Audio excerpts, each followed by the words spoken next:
Hi, I'm Dr. Gary Hoffman. I'm a surgeon with Los Angeles Colon and Rectal Surgical Associates in Beverly Hills, California, and a surgeon at Cedars-Sinai Medical Center in Los Angeles. I'd like to talk to you today about anal cancer.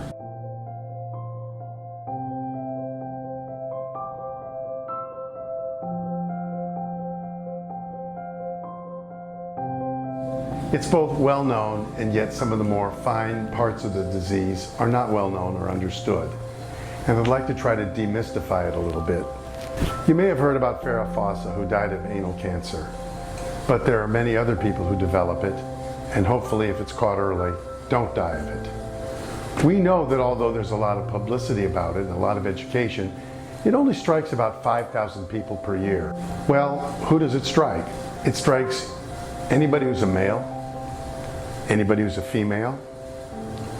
It strikes the LGBTQ community. It strikes the heterosexual community. Anybody you can think of. It knows no boundaries. So before we get into how to treat it and how to diagnose it, let's talk about what the symptoms are. The anal canal is the end of a very long tube that starts at your mouth, runs through your esophagus, stomach, small intestine, colon, rectum, and is the final repository for any stool that we have, and it allows us to control when we will discharge that stool or flatus, also known as gas.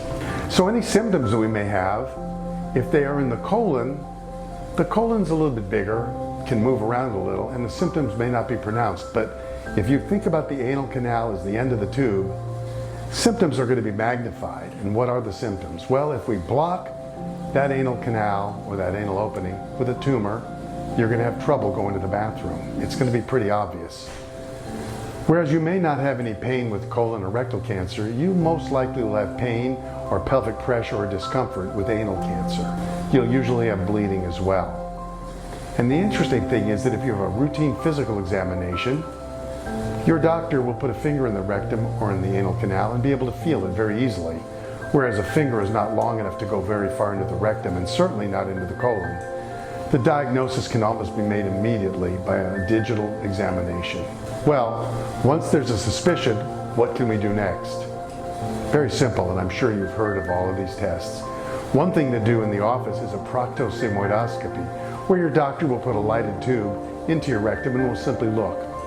Although it's simple, it's a specialized test, and your average physician won't usually do it, but will refer you to a colon and rectal specialist or a gastroenterologist. Most likely, you'll need a colonoscopy. That's the best way to look at it very quickly to find out what you've got. That's how you diagnose it, and we're going to talk more about that later. But the most important thing is the symptoms. Just because you have symptoms doesn't mean you have cancer. But symptoms are something that needs to be paid attention to. Bleeding, pain, weight loss, diarrhea, difficulty with stool, pelvic pressure. These are symptoms of anal cancer. It's treatable early, and it's curable. But you have to take the first step, because the first step on this journey begins with step number 1. And that's what you've got to do. Pay attention and see your doctor. This is Dr. Gary Hoffman with Los Angeles Colon and Rectal Surgical Associates.